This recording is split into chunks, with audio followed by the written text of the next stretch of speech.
Gibutyag sa usa ka eksperto nga ang pagkaguba sa mga gambalay tungod sa linog posibleng malikayan kung sa pagtukod pa lang sakto ug haum na ang mga materyales nga gigamit. Ani ang detalye.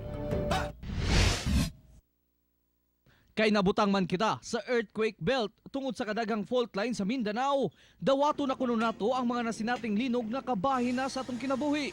Importante kuno aron dili mga guba ang kabalayan ug establishmento nga atong pagatukoron ang kaalam una pa magpatukod.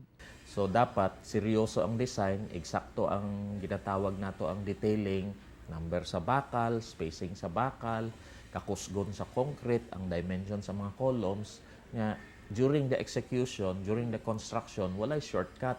Kung pulido ang inyong gusto, kinahanglang iagi sa compression test Strength ang sa inyong concrete, poste, compressed beams down ug to slabs. 50%. Una pa kini padayon sa pagbuho sa semento.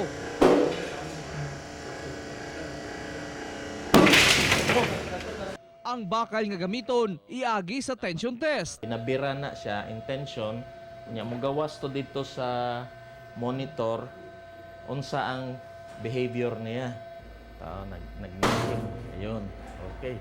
Soil test, basig ang yuta, tubigon sama sa ubang lugar sa Padada, Davao del Sur. Di nang gawas ang tubig diyang ng linog og ng liki. Pero kung karon nakitaan na og mga crack labi na ang mga poste, kinahanglang mo konsulta na sa mga structural engineer. So, kung naay mga signs of distress like ato mga column cracks nga ginatawag nato mga shear, diagonal, cross cracks.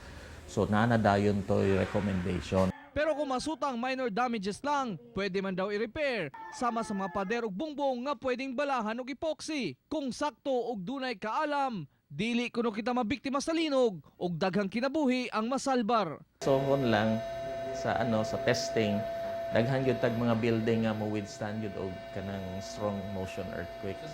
Kauban si Jojo Sularte sa kamera. Ako, si Real Soroche para sa One Mindanao.